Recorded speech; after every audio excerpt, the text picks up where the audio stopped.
Hey, welcome to Irene Bisasso Hoem Network, and if you're new to our channel, consider subscribing. Today I'm outside here going for a walk, and then I've just wanted to talk about applying for a PhD. I've been applying for a PhD. I'm writing a proposal and I'm crossing my fingers, and I thought, let me share this with you because it's not so easy, and I cross my fingers that I get it. But the tips are, when you're writing a PhD, because I know some people are writing also a PhD, let me share my experience with this so far.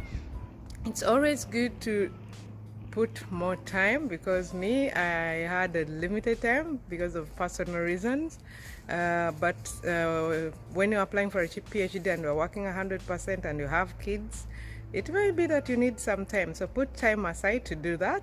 And another thing, try to find a topic you are interested in and do your research about it, and make the statement of the problem and the hypothesis, and then you make sure that you do the literature part of it, the theory, and that kind of stuff can be a little bit like complicated, because you have to find a theory. And the good thing, if you did a master's, and the methodology, if it's going to be qualitative or quantitative, you have to do that and look for the literature there.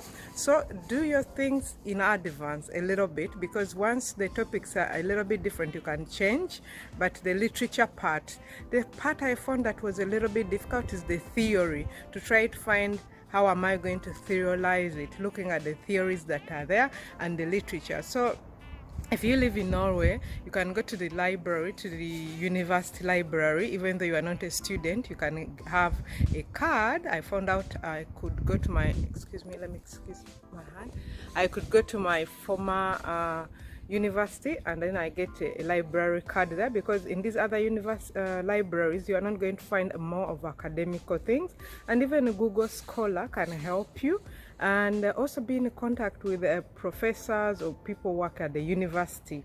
Keep in contact with them, because it's good even to get a recommendation from maybe your former supervisor, even your bosses. You put all of those, and then you put the time frame which you intend, how you're gonna do it, like collecting data, like intended, how you are planning, how you're gonna do it. What else? Yeah, so the objective, and you will change, but at least you have some objectives, like what you want to identify, what you want to find out or analyze, such things. And I talked about the methodology, read about that. And then I talked about what else, and then the introduction, and the why are you going to carry out that research, why is it important.